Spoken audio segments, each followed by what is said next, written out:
again, and we have another video where I document my journey into the depths of Bing Chat, purely for science. So this morning, well, this is the case every morning actually. I have a pretty standard morning routine where I get up, do some exercises. While I'm doing my exercises, I listen to some podcasts. Then over breakfast, I review some emails, those Google Alert emails I've mentioned in a previous episode. And then I go out for a walk, and I go out for a walk for about an hour. And during that time, I listen to more podcasts. And in one of the podcasts I was listening to, they name-checked Marshall McLuhan. So I thought it would be interesting to go down a bit of a Marshall McLuhan rabbit hole with respect to broader philosophical questions about AI within the foundation model domain. So this is the question that I constructed, the prompt I constructed. So how might studying Marshall McLuhan help me understand broader philosophical questions relating to AI agents within foundation models?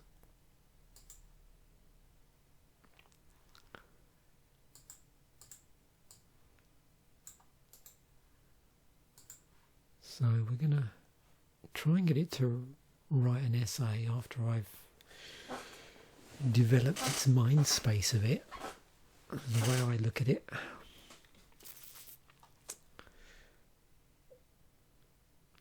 So yeah, he's a Canadian philosopher and communication theorist who studied the effects of media on thought and behaviour.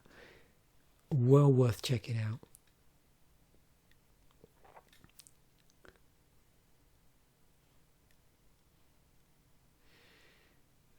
Okay, so what do we got? How do foundations?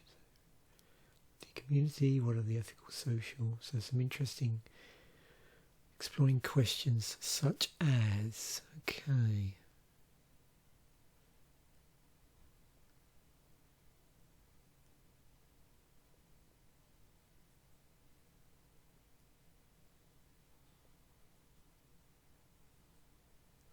Interesting.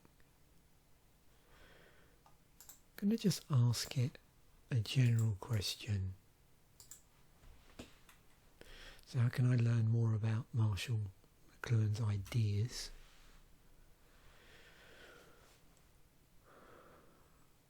Obviously, in preparation for this episode, as I always do, I've run through these a few times. And often what I'll do is one thing you can do is just copy in the question, or there's some questions in the answers here. So we're getting into the areas of meta-questioning, which is a really useful and interesting rabbit hole to go down. On a separate note, while we're talking about questions and meta-questioning, one thing I found you can't do, and I can sort of understand why, is one thing it doesn't like is if you ask it to design or perform prompt engineering on something. So several times now I've asked it questions like, can you improve this prompt? Or another one is, can you help me create prompts that will work well in Bing Chat? Anything where I'm sort of asking it to optimize prompts for the interface, it stops dead in its tracks and won't answer them. And on one occasion it specifically came out and said, I'm not going to give you any answers. That wasn't the exact wording, but that was the sentiment, because it might give away things about my internal workings.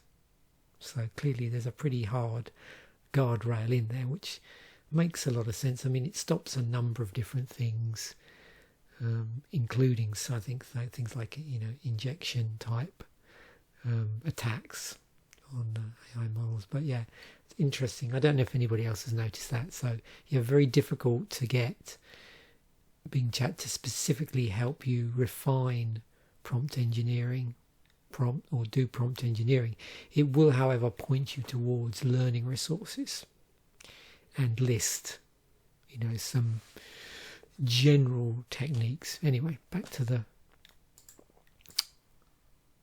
job in hand. So I'm going to ask you this question. It's a bit of a rephrasing of this. One of the ones up here about reality. So how do AI agents within foundation models shape our perception of reality, truth and meaning? So I'm going to ask you that question first, and then I'm going to get it to produce an essay. Now I could do that in one hit, if you like. But as you've seen, I tend to like to engage in this conversation. I can't scientifically say that it produces better results, but from what I've seen so far, again, I've gone to this metaphor of like it's, the interaction seems to just, expand its mind space in various ways. Maybe that's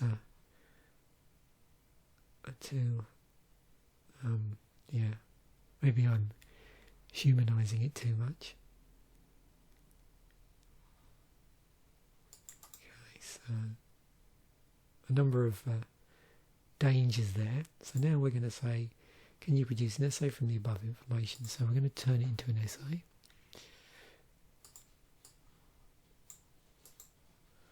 Obviously, I'm leading this a bit. I'm not. This isn't a completely unrehearsed session.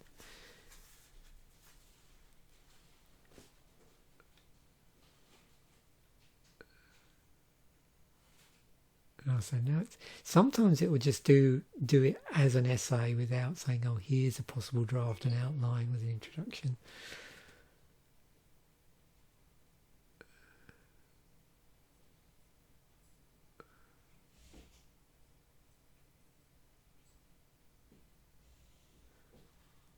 Okay.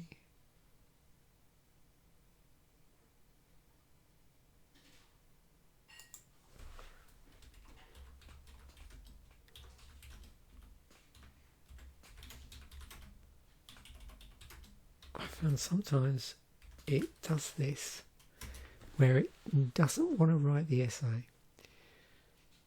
And yet the session I did before this, it went ahead. Oh, that's funny.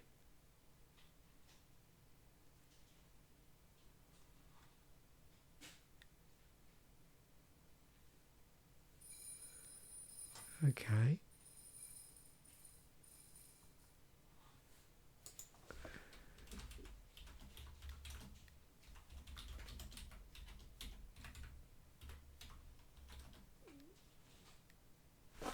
So let's try and get it to do an article.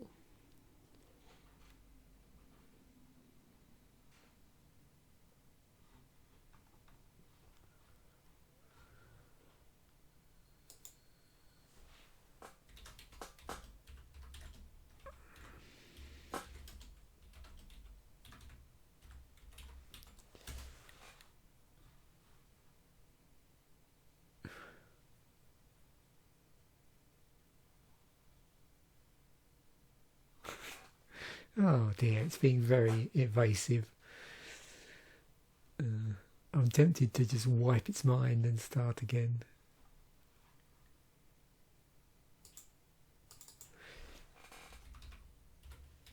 Which is sometimes what you have to do. Let's do that. It's funny how sometimes it loses its train of thought if it's not exactly related to the previous question, but other times there's no problem at all. Strange, isn't it? I don't know if anybody else has noticed that. It's happened to me a couple of times. Like sometimes I'll be doing this and I can just mention something that I've mentioned, it's been come up several topics back, or several steps of discussion back, in a quite vague way, and it still knows what I'm talking about.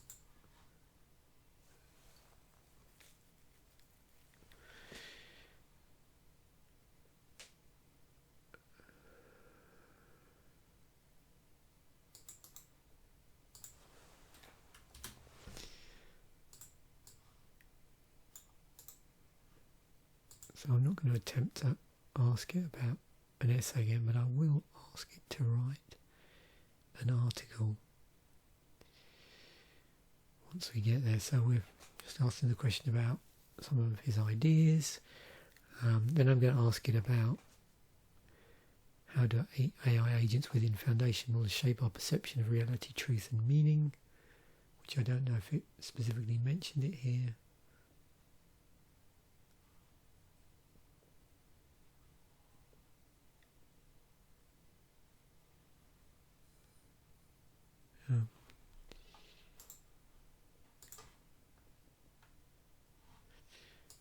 Okay, do that.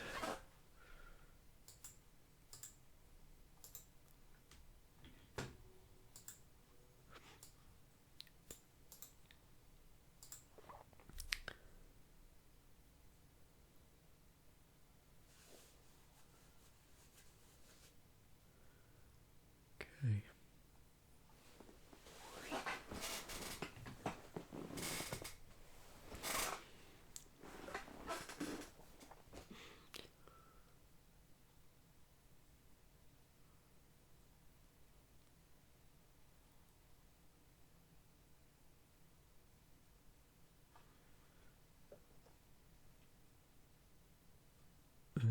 Okay.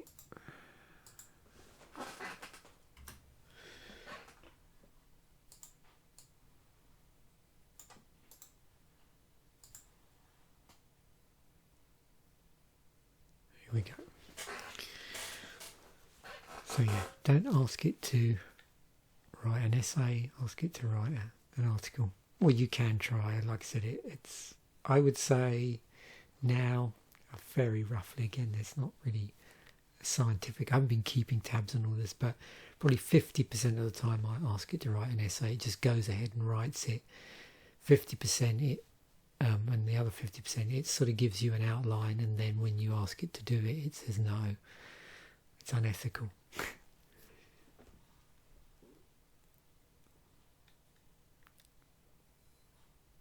Just get it to continue the article. So we're going to try a couple of things here, some more serious than others, but there's always an opportunity for a bit of comedic relief. First question is a bit more serious. So often what I'll do when I'm playing around with this, just so you know, so far I have not used this to write any articles. I have used this to help with YouTube descriptions to sort of rephrase stuff. And some titles, actually, I've given it my existing title and asked it to rephrase it. But I've not used this to produce any articles for... I mean, I have a couple of blogs that are still up, but I haven't logged to them for a long while. I mean, I mainly use them to post links to my videos, just so I've got sort of, you know, internet cross links out there for things. But no, I haven't really been tempted yet. I haven't felt the need, really. At the moment I'm just really experimenting.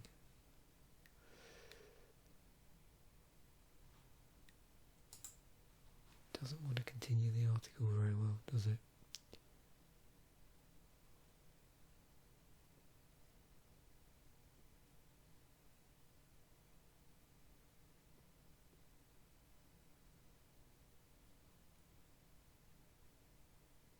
Okay, that's good. So, what I'm going to do is this. Now, I've been pretty vague, but I've said, can you rewrite the above in a form that a person of average reading level would understand? I'm not necessarily asking it to summarise or condense.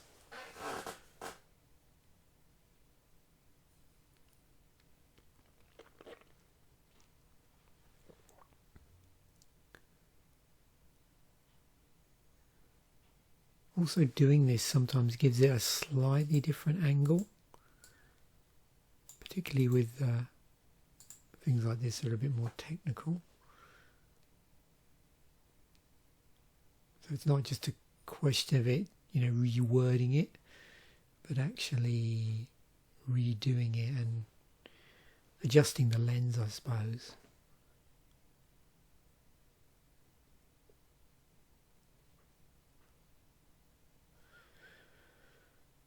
So in a moment we're going to have some fun with rewriting the original in the style of various authors.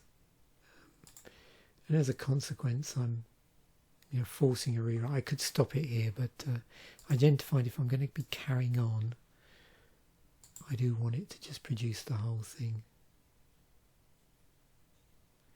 And as I'm sure I've said multiple times now, if you don't get an option to continue, you can just type in continue and it knows what you're talking about. It's never yet refused as far as I know. The one thing it can sometimes do is, so there's like pre and post guardrails, I suppose. So I mentioned earlier how sometimes there are things that it just flatly refuses to answer, like things relating to its internal programming, quite obviously. But then you get this other weird thing where after it's produced an answer, the answer will just disappear.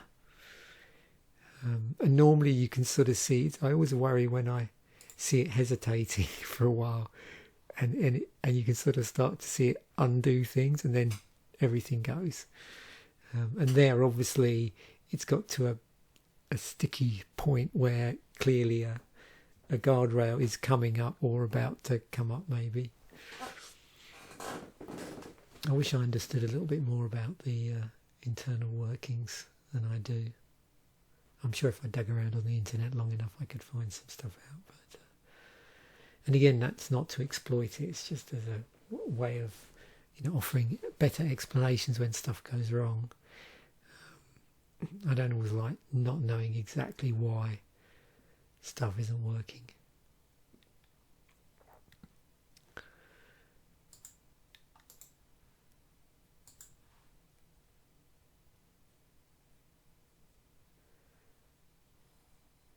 Running out of steam a bit.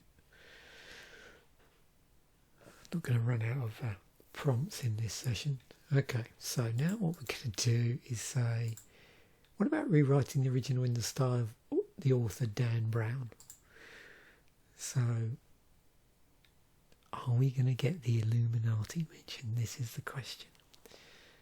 How is it going to do this? Oh, it is turning it into a story.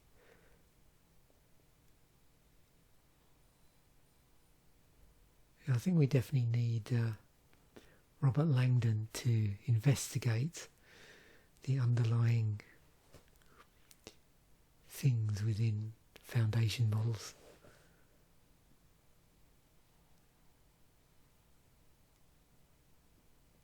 Ah, secret code.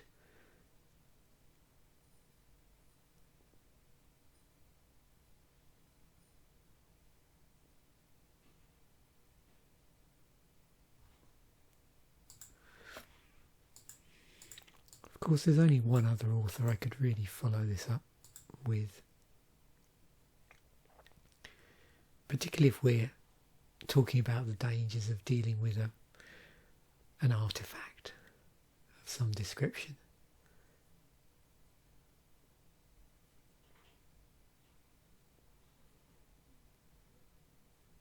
Oh, an ancient mystery this time. Okay, maybe the Illuminati are not involved.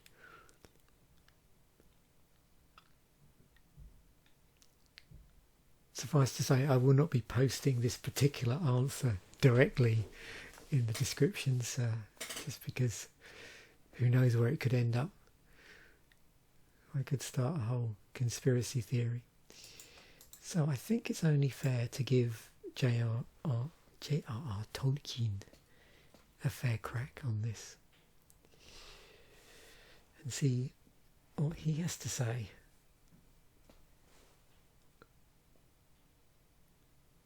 Oh, the AI ring. Oh dear.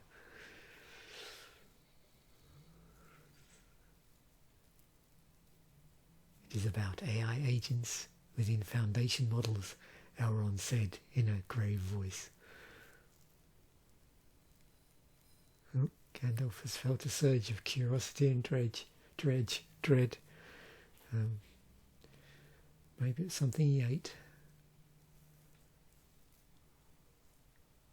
Some bad bread.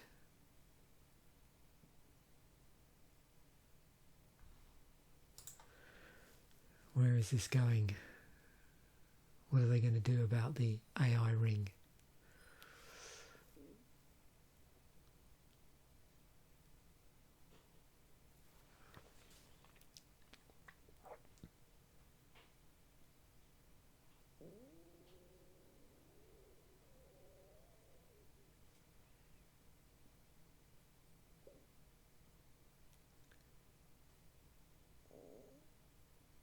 Going to help Elrond to solve the mystery. Is he going to create a fellowship of the AI ring? He's going to take an eagle to Rivendell and expose the AI ring.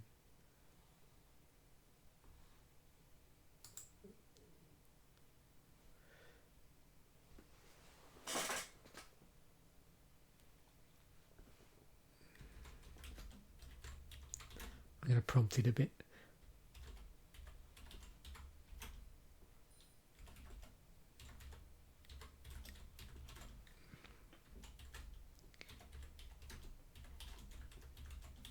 I think we know where the, in this particular alternate universe, where the AI ring needs to end up, don't we? Probably a lot of people think where it needs to end up in this universe.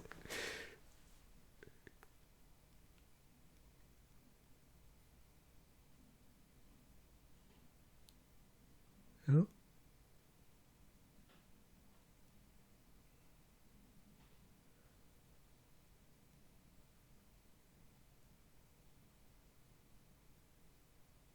Well, they appear to have found the AI ring.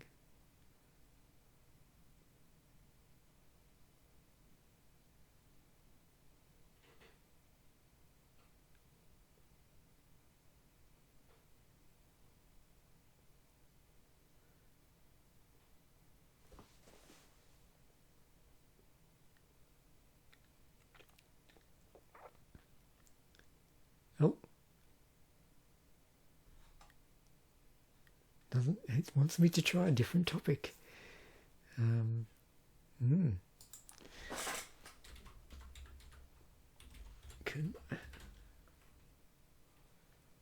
they dispose of this by transporting it by eagle to Mount Doom?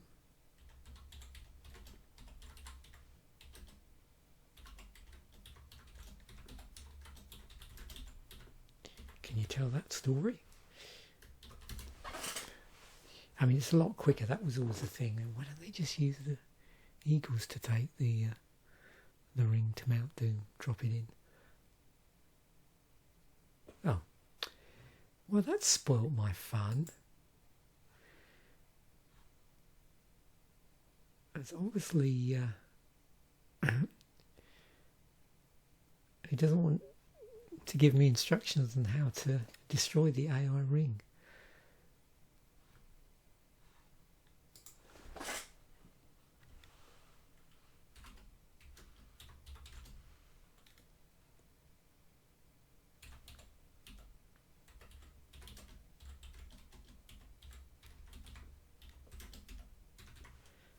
Maybe maybe it's copyright.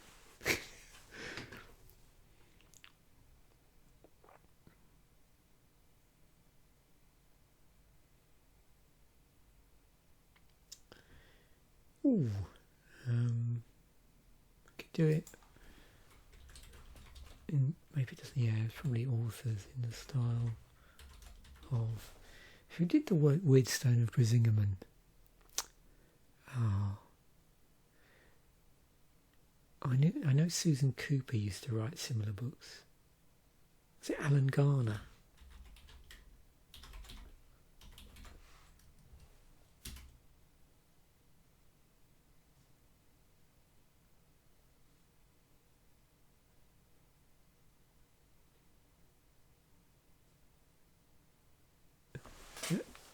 Oh, that's funny.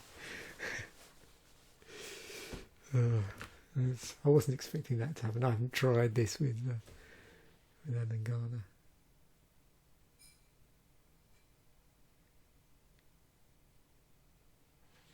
I remember, I have memories. The reason why this came up is I've had The Weird Stone of Brisingamen read to me twice now, when I was pretty young.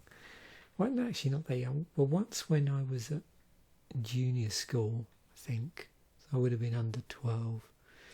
Where a teacher went through, and I remember being terrified by that whole bit, I think, where they travel underground, if my memory serves me correctly. And then the second time was in first year English class at secondary school, and the English class was taken by a teacher who was also the drama teacher, and he read it through because part of the lesson was to write creative pieces based on the certain sections of the book. But being of a theatrical nature, he did a fantastic job of reading the book and also did all the voices as well, which was really impressive. And so, yeah, I always have fond memories. I think his name was Mr. Blanche, and he had this jacket, but he never put his arms in the sleeves. He always wore the jacket like a cape. Yeah. It was a very inspiring teacher, actually. That's back when I did used to enjoy English. So there we have it in the style of, I wonder if I should push my luck here. What do you reckon? Maybe I've distracted it long enough. Or maybe the estate of JRR Tolkien has leapt in.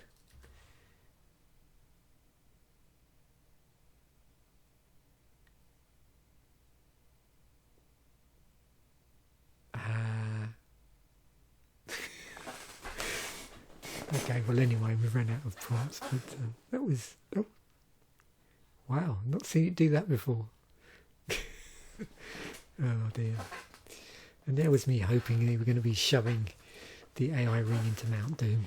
Oh well, you never know luck. I'll have to try it on a different day again. Thanks once again for watching. Hopefully this was entertaining. You enjoyed it as much as I did. Goofing off with Bing Chat in the end. Started off serious about Marshall McLuhan and ended up slightly more frivolously. So bye for now, and I will catch you in the next episode.